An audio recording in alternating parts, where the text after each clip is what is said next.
Bismillahirrahmanirrahim. Pertanyaan selanjutnya. Assalamualaikum Ustaz. Waalaikumsalam warahmatullah. Apa yang harus kita lakukan ketika ada satu masjid di satu desa yang kita datangi, imamnya bila mengerjakan sholat gerakannya cukup cepat, yang menurut ana kurang khusyuk.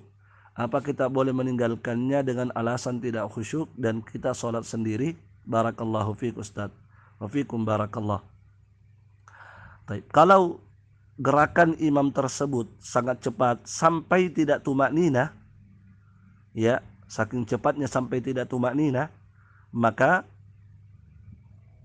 Anda tidak boleh bermakmum di belakangnya.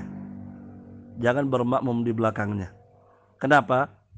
Sebab solat yang seperti itu tidak sah.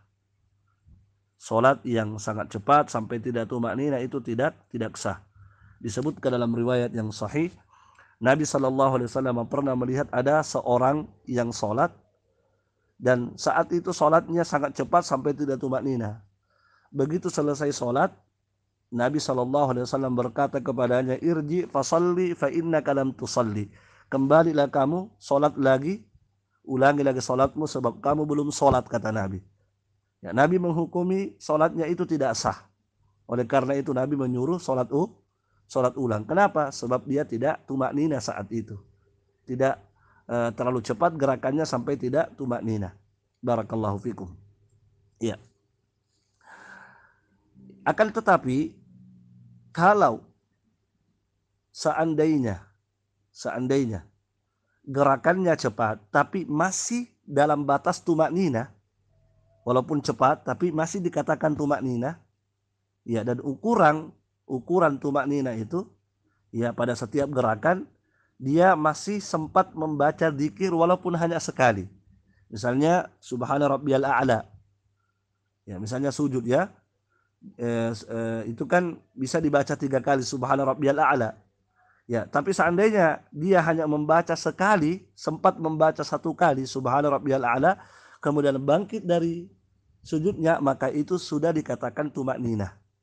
Ya, hanya saja gerakannya lebih cepat sebab dia hanya membaca sekali. Nah, kalau seperti itu gerakannya masih dalam batas tumakninah walaupun lebih cepat, maka tidak apa-apa kita bermakmum di belakangnya. Jelas, ya? Ya, jadi kita lihat saja, kita perhatikan bagaimana gerakannya. Kalau cepatnya gerakannya sampai menyebabkan tidak tumakninah, maka jangan bermakmum di belakangnya sebab tidak sah salat kalau kita ikut bermakmum di belakangnya.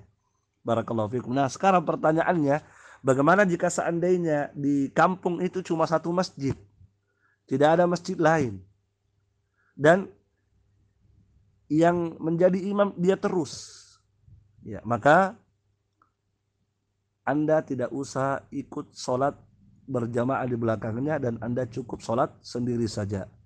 Atau misalnya mengajak teman yang lain atau satu jamaah yang lain untuk mendirikan jamaah yang kedua. Jadi setelah selesai mereka sholat, Anda mungkin bisa sholat sendiri atau sholat berjamaah dengan teman, atau mengajak jamaah yang lain untuk ikut sholat berjamaah bersamanya. Barakallahu fikum. Ya, tapi yang jelas jangan sholat di belakangnya imam yang demikian. Barakallahu fikum.